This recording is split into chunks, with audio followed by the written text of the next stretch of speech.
Hey guys, welcome to Pour My Mods. I have here my new to me 2003 4Runner. This does have the 2UZ with the 4.7 liter V8. Today I'm going to be doing a step-by-step on the timing belt. I'm going to try to make this as step-by-step as I can. I will be using steps from the factory service manual. I recommend if you tackle this job yourself that you use the factory service manual also in addition to this video and other videos and resources that you may have found. Don't rely just on this video just in case I miss something. But I definitely recommend also using the service manual as a guide. And I'm going to make this video as condensed as I can to not waste your time. So first thing we're going to do is drain the coolant. Let's get into it. Remove the radiator cap. You can gain access to the petcock right there. And you can put a hose on it and bring it through this little guy or run it through here and drain it into your catch container of your choosing. We'll try it without a hose first. If it makes too much of a mess, then we'll use a hose. But that looks perfect. So we'll just let this bad boy drain and come back when it's done. While it's draining, we're going to go ahead and loosen up these radiator hose clamps and get the radiator hose out of here.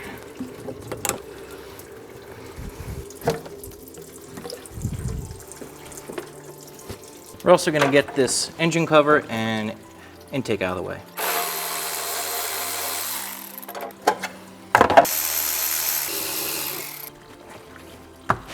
Normally you might also have a hose going to this port on the intake tube for the power steering, but I deleted that progressive valve thing. Now we have pretty good access to get this clamp off for the lower radiator hose. Not sure if we have to remove this hose just yet, but I'm just going to get it out of the way. Getting the 4 nuts off of this fan assembly can be a bit of a pain when you don't have the right tool. I'm just going to use 2 wrenches to try to loosen 3 of the nuts, and on the last one that's going to be really tight, we'll use another method to get that one off. Alright, there's one.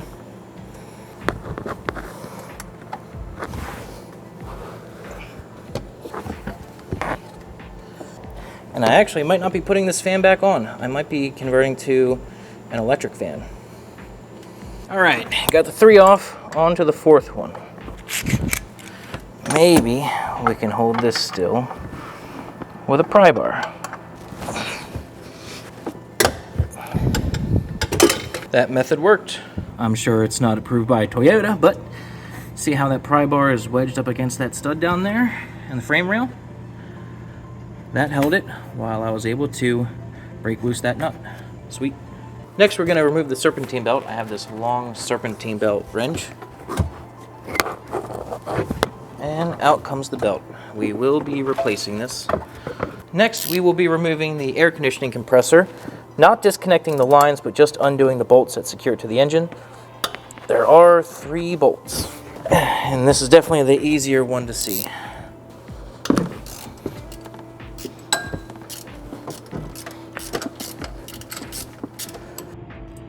Very hard to see, but near the oil filter is a nut and a bolt that we have to remove for the AC compressor.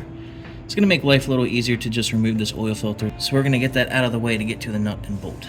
And to remove oil filters, I have this universal oil filter wrench that I really like.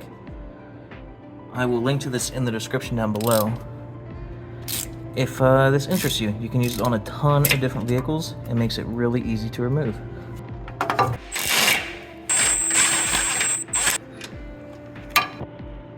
To get onto this nut, I needed a universal extension and a short socket.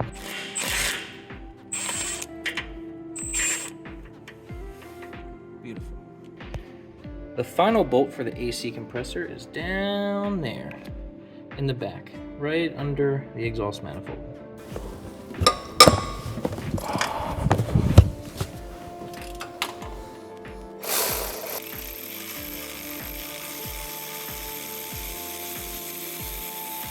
And there she is, the final bolt for the AC compressor. Had to use a universal socket on a short socket to get that. So now the hardware is off for the AC compressor. It's free. Should just be able to leave it there. We're going to remove the power steering pump now. Remove the banjo bolt, which is a 17 millimeter. And you will likely want to replace this crush washer upon reinstallation. Make sure you have an oil catch down there to catch all the fluid that's going to drain out. We're also going to get the hose clamp off of the return hose here on the reservoir.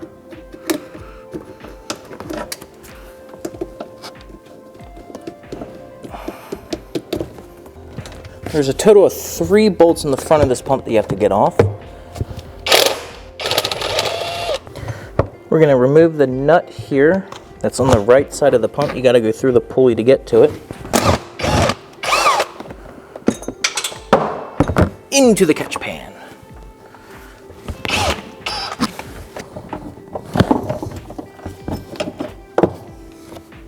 We're going to remove the alternator now and start off by removing the positive post.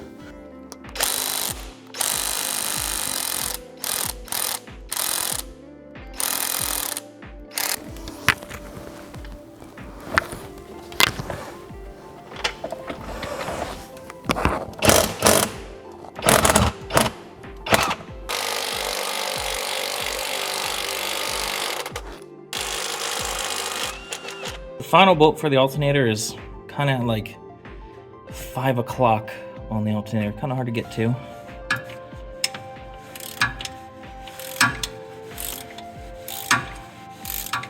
Okay, now with that hardware off, you should be able to remove the alternator.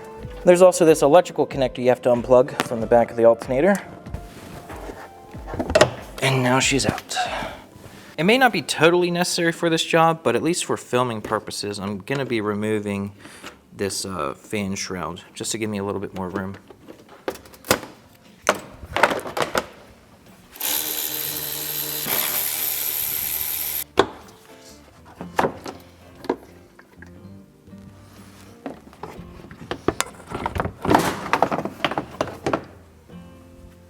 Now we're going to remove this idle pulley. Next, we have to remove this oil cooler pipe. A couple hose clamps that we have to get off in order to remove it.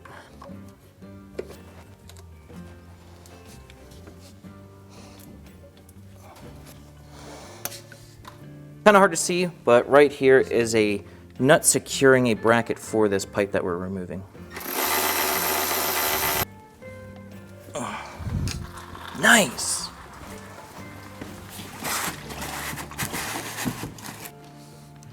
And further down on this pipe, we have another bolt. And one more very crusty and dirty hose clamp. Oh yeah, this is gonna make a mess. Oh yeah. Right on the sway bar. And pretty much just let this all drain. We can start removing our timing belt covers.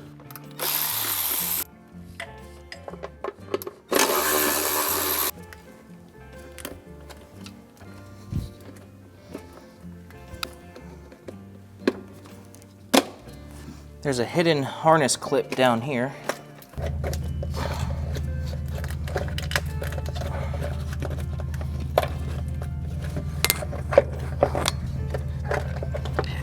Get the grommet through this cover so you can pull the harness through it.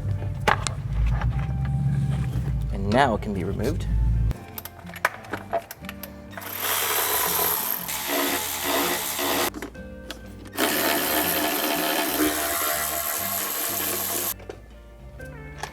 Next is to remove this little belt cover here.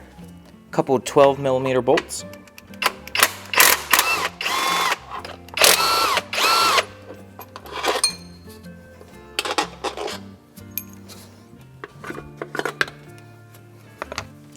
Next, we're going to get off this belt tensioner. Down here, under the pulley, it's a little hidden. There's another bolt.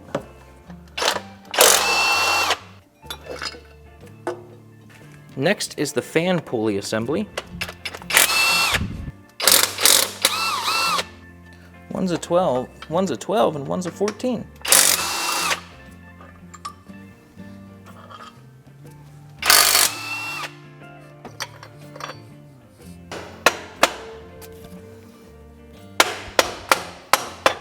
All right, this thing was actually pretty stuck. I had to spray some penetrating lube on it. It just didn't want to separate from the engine. So, fair warning about that. This can be difficult to get off. Now we can remove the crank bolt.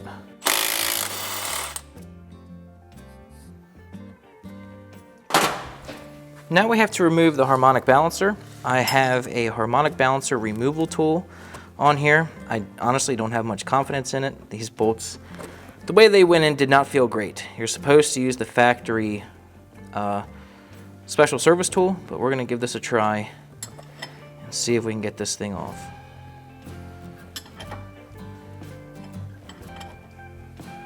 And wow, it's working. Didn't seem very tight at all, actually.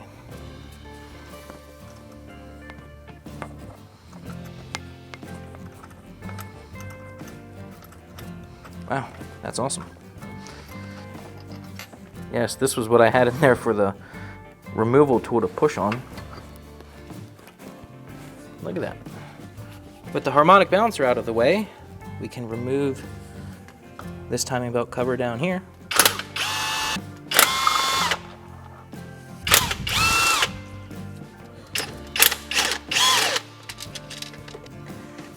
With that guard out of the way, we can remove the trigger wheel. We are at the point now to where we can remove the timing belt. I'm going to reinstall the crank bolt, and we're going to put this engine at top dead center before removing the belt.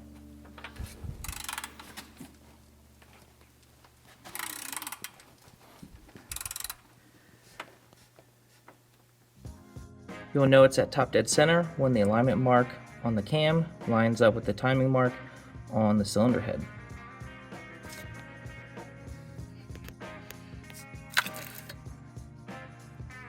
And you can see the mark on the crank lines up with that tiny little dot in the back, and that's how you know you're at top dead center. And to remove the belt, there's 2 bolts on the belt tensioner that you have to remove.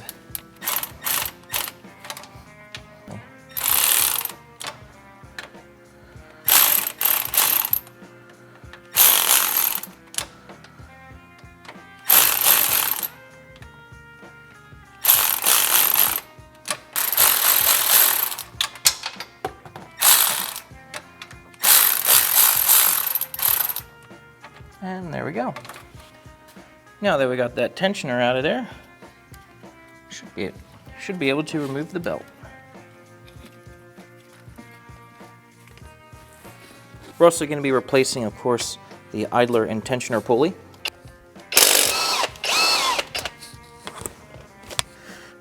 This tensioner bolt is a 10mm Allen bolt.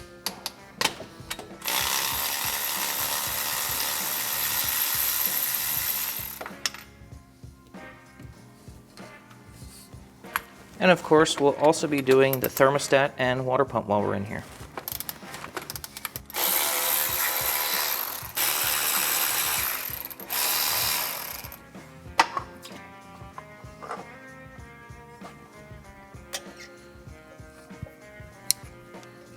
Now there's a thing called a jiggler valve or jiggle valve on these thermostats, and you want to note where that was. So our thermostat was installed just like this. So right here is the jiggle valve or jiggler valve, whatever you call it, and ours was at 12 o'clock, sticking straight up at the very top. So when you put your new one in, make sure it goes in the same way.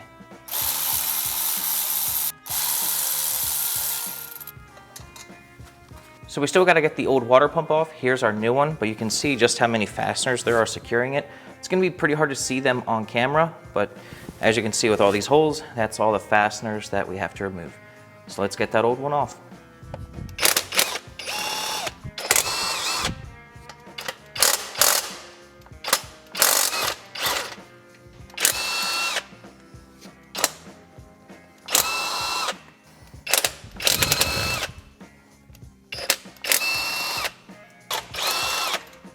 For the water pump to come off, the thermostat housing has to come off, and it's held in by an O-ring right here. So I'm going to spray some penetrating lube on it. Let that soak in because it can be pretty stuck. And then we'll pull this off and the water pump. There we go. That was actually a lot easier than when I did this on my 1UZ, my IS300. Just be prepared when removing this, it could be a struggle. Definitely make sure your coolant catches back under your vehicle, and we'll try to get this water pump off.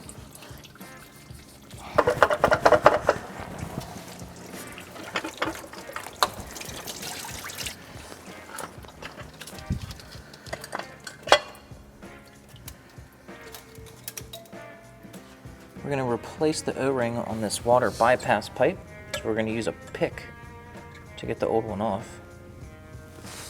This O-ring came with our timing belt kit, which included the water pump. And the manual says to put soapy water on this O-ring to install it on this pipe, but I just dipped it in coolant. Our new water pump gasket can go on now too. We can put the water pump on now. Make sure you get the water pump connected to the O-ring on that bypass pipe.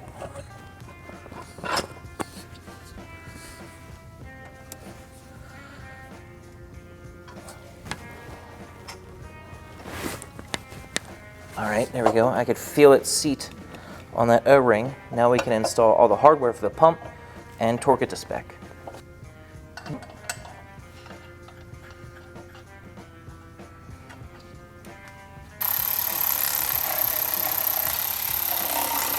Try to tighten these as uniformly as you can.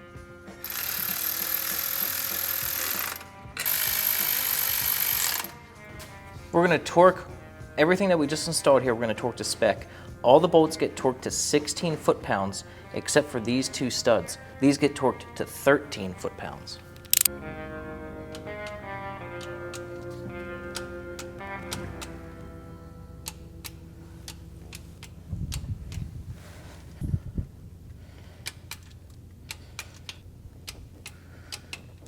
And these two will go to 13 foot-pounds.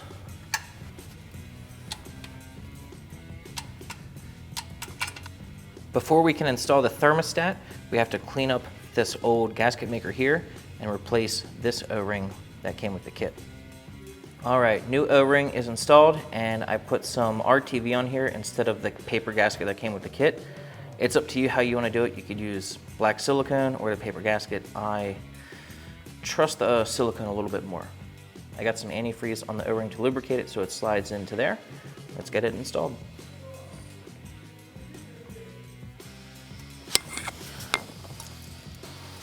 Make sure that you push this in and get the O-ring to seat before you put these bolts in. The longer bolt goes here, shorter bolt goes here.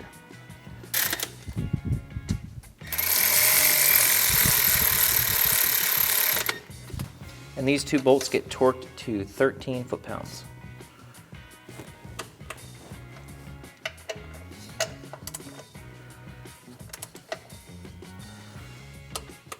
Next is our new thermostat. Make sure the jiggle valve, this guy right here, is at the top. Then of course the thermostat cover and the 3 nuts.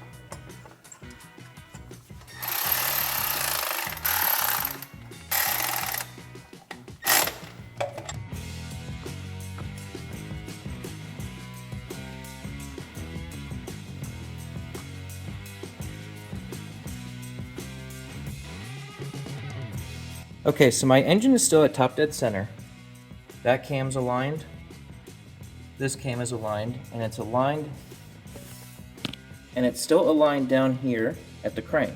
But according to the factory service manual, they say it's easier to install the timing belt if you rotate this gear 1 whole tooth past the timing mark, and this one a half tooth past the timing mark. So we're going to go ahead and do that and get the belt on.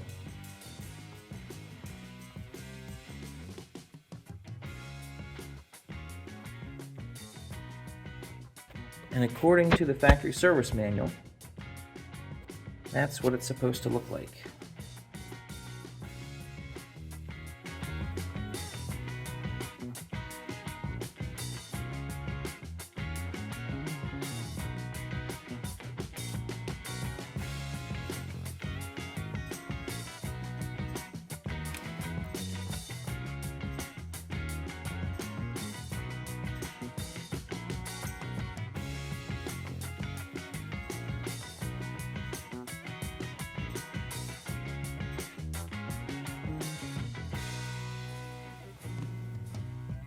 Now we're going to install our new timing belt tensioner with the pin installed into it.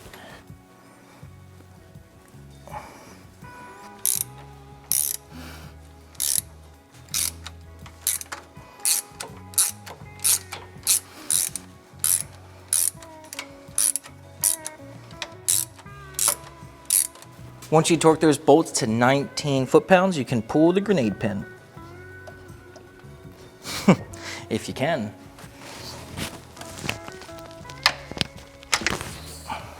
There we go. Pulling that grenade pin released the tensioner, and now there is full tension on the belt. Now that the tensioner is on, we're going to rotate this engine 2 whole revolutions and make sure that the timing marks still line up.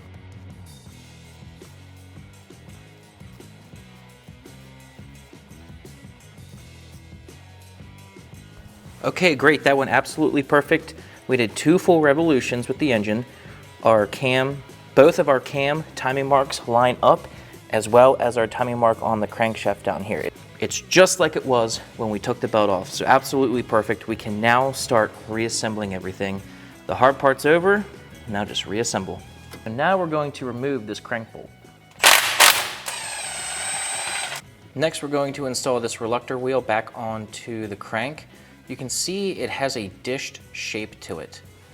This side of the dish is going to go towards the engine. When I removed it, I actually wrote on it engine side. So this part faces the engine, and this faces the radiator, just like that. Then get this lower timing belt cover installed, along with the 4 bolts that go with it.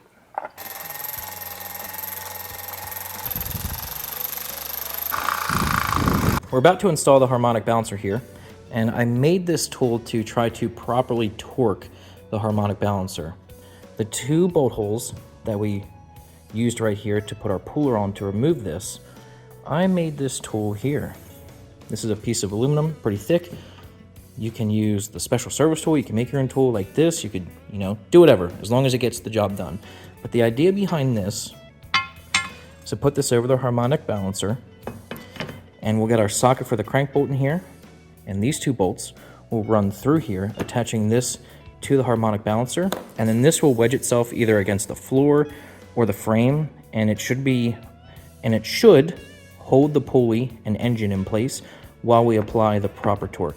Line the harmonic balancer up with the key on the crankshaft.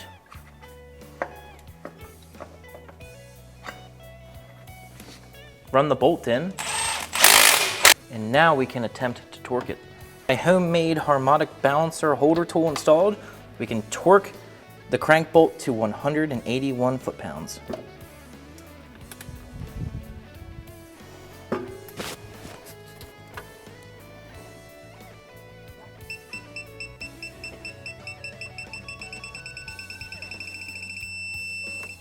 Perfect, that worked amazing.